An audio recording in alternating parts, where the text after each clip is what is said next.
Okay, unpopular opinion.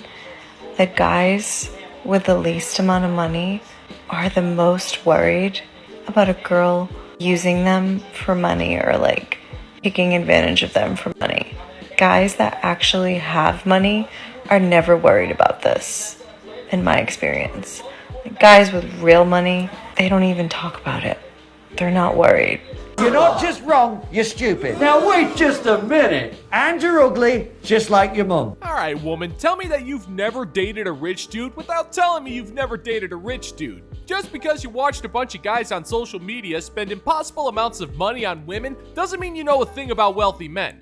Here's the thing, sweet cheeks. Wealthy men don't stay wealthy by throwing their hard-earned money down the bottomless pit known as the modern digger of biblical money. In fact, wealthy men are notoriously stingy most of the time, and that's because they don't want to lose money they work their asses off to get.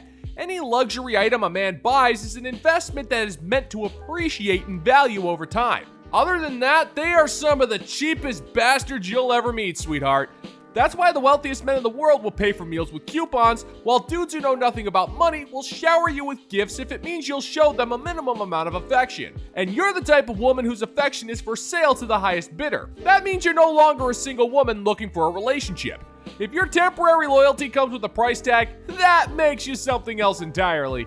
That's why I praise the Lord for prostitutes.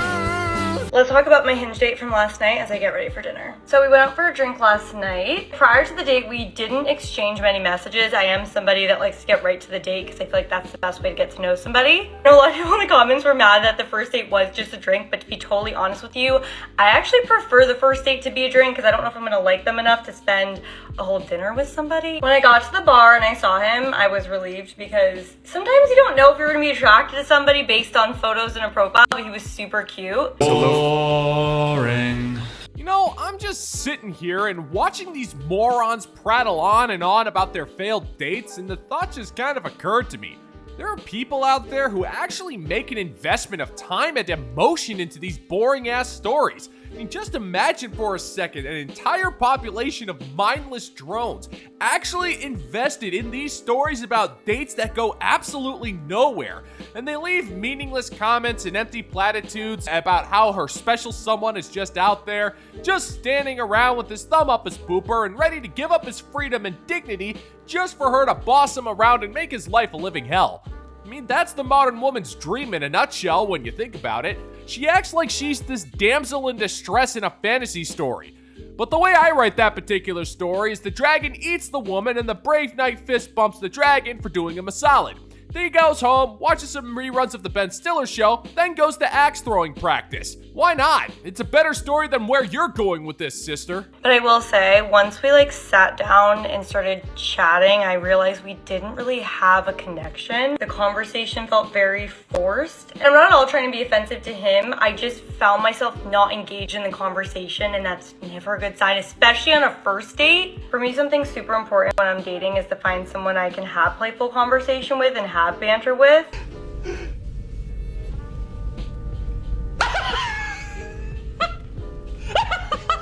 Lady, in order for you to find a man with which to banter successfully, you kinda sorta technically need to know how to banter, and I trust your ability to banter about as much as I trust your ability to end a declarative statement without it making it sound like you're asking a question.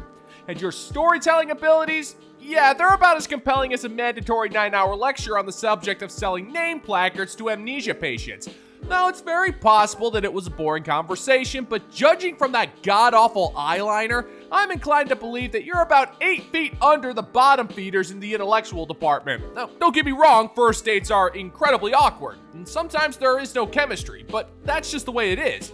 But it seems to me these days, a modern woman will judge a date more on the spark for true love than for anything that might have any potential. Which isn't surprising. The closest thing a modern woman has to ever fall in love is either based on romantic comedies or the 3 months of back-blowing treatments from your friendly neighborhood Chad.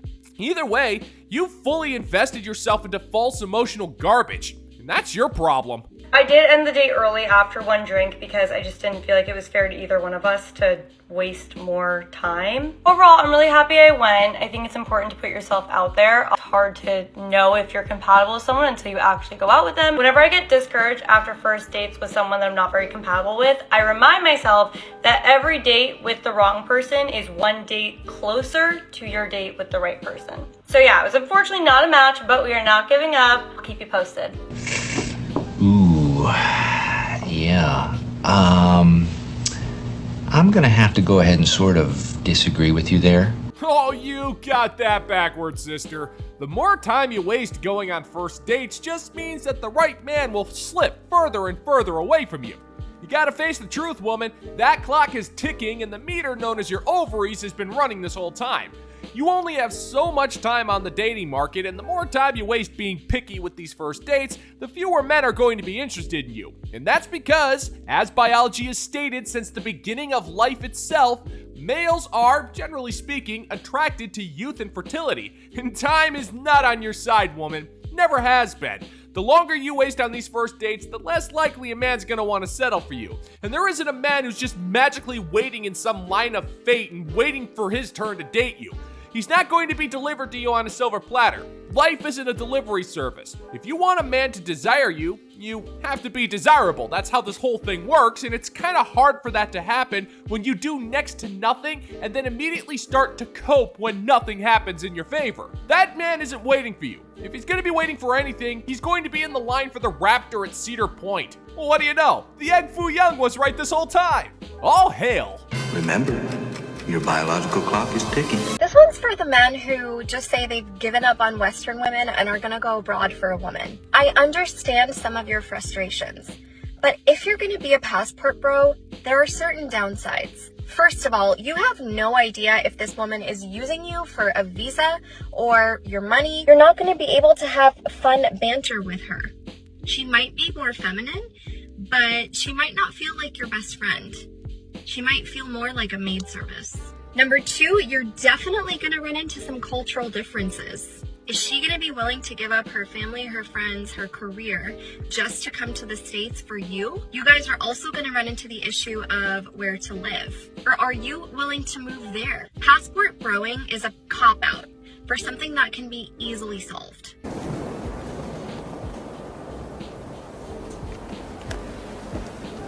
Nice try.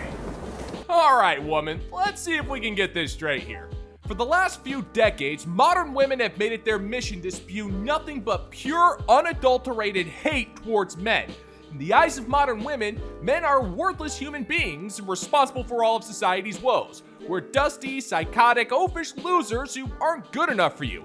The government demonizes us, the workplace discriminates against us, and if we do so much as try to stick up for ourselves, then we're misogynistic racists who fuel the patriarchy with the tears of women who just want to work in the tech industry. So, now that men have decided to leave, to go to another country and give themselves a fresh start, now all of a sudden you actually care about those men? It's a little bit late to start pretending, don't you think? You're a lot of things, lady, but concern for a man's well-being is not one of them. Nobody is saying that moving abroad isn't without its risks, but at the end of the day, that man is a grown-up and he can do as he pleases. And your cop-out excuses of blaming men for your shortcomings isn't going to work out the way you think, sister. All these videos do is make your desperation more and more apparent. We can smell it. It's an odor that combines the subtle notes of a microwaved fish with an unplugged refrigerator that's been locked in a high school gym locker. It's quite pungent. Oh, yeah. Ooh, it's a formidable scent. It stings the nostrils. I used to say this all the time. I'd be like, ugh, I'm just like not attracted to the nice guy. Like they're just like, I'm just not into it. Like no chemistry. There's like two things that I realized. One was I need to change what I'm attracted to. Why am I attracted to guys that don't treat me well? Why am I attracted to people who are toxic? And then I realized that's like a little bit more deep rooted. But I think the real issue was that I didn't know how to accept the love that they had to give me and what they had to offer me. I didn't think I was like deserving of it. And when I changed my mindset on that, it started making me only attracted to guys that treated me well. It became an automatic ick when a guy wasn't nice to me. Like I was just like, ew.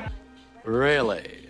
Well, I can explain why you constantly find yourself attracted to guys who treat you like dirt, and that's because any man who treats you respectfully is considered weak. You can't respect those men because they just don't thrill you. You get off on the thrill of chasing the men who don't want you, and the men who do want you bore the living crap out of you. You only start going after the nice guys once you realize how much they have to offer you. That's what this is about. You don't respect them. You said it yourself. You even had to try and change your mindset to trick yourself into thinking that you are actually attracted to these men. But you're clearly not. They're weak, boring, and the kind of men that you settle for. The only thing you've said that is even remotely true is the sheer amount of psychological baggage you've accumulated during your time trying to lock down Tyrone. One look at you and that blank face of yours speaks volumes, sister. You can't change what you are. There's no chance in hell that's ever happening. So I think part of the attractiveness part is changing what you're attracted to and figuring out why you're attracted to the bad boy, the toxic, things that aren't healthy. And then the other thing is, like, you don't have to like every nice guy. You don't have to date every single nice guy. I'm not saying, like, because he's a nice guy, you should date him. Like, you have to find a nice guy that also checks off the sexual chemistry and the physical attraction too. And yes, it is a little bit harder, but they do exist, I'm telling you. I don't think any of that's true. And there it is right there. You're looking for a nice guy who's also built like a Spartan god and willing to give you stuff.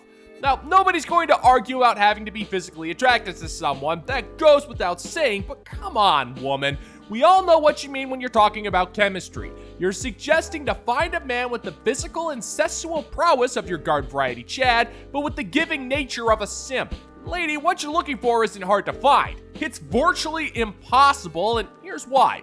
Those kinds of men have far more options than you, and when given the choice, they will go after the woman who doesn't have enough psychological baggage to fit the cargo hold of your average jet airliner.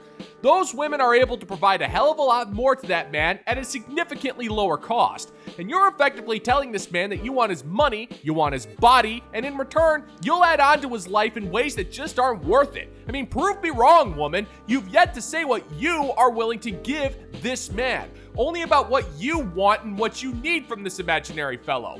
Which, as far as we all know, is a modern woman's way of saying she is completely useless.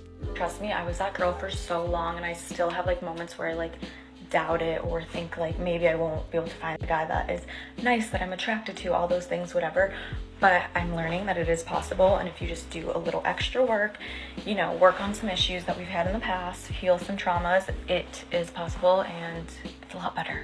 It's so much better. Hang in there and find people who can keep you accountable. If you don't have friends that you can go to, literally DM me and like I will help you through whatever situation you're going through, because it means so much to me that I have friends that I can be like, this is my situation. I know I shouldn't be doing this. I know I should break these old habits of mine, but I just like am wanting to fall back on them, and they kind of like snap me out of it. So if you need that person, I will be that person for you. But like, we just need to change our habits and our patterns, and it will come to us, okay? No one makes friends with a failure. Okay? You understand? Right, so you're painfully single and ultimately going to die alone. You've never had a man like that in your life once, and you never will have a man like that in your life. You've made it clear. You haven't changed a thing about yourself. You're talking about working on yourself. You're talking about taking accountability, but you haven't done a damn thing. You're just expecting this non-ethereal fever dream just to show up and fix all of your problems for you. You haven't changed your mindset. That's impossible. You just rewrote the fantasy to make the standards even more impossible than they were in the first place, and that's almost impressive. You're doubling down on something that won't happen in this lifetime. And even if you find this man, you won't be able to stay with him because deep down, you do not like men who treat you with dignity. They are not the types of men that you want. They don't excite you, and they don't give you the emotional roller coaster you need in order to function. If you actually did do some work on yourself and healed from these past traumas, then you would be fine with accepting a man who didn't tick all of your imaginary boxes, but that's clearly not the case here. You wanted the fantasy, so you'll live with the fantasy, and you'll grow old with the fantasy. And don't worry, lady, you will get what's coming to you, but rest assured, it's not a man. It's probably closer to an inhuman number of cats.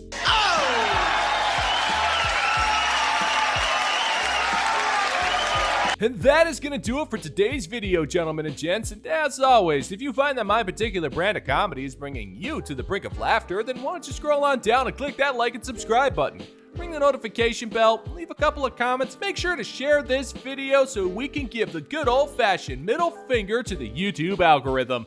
Thank you so much for checking out the new video, and until next time, peace out, homies.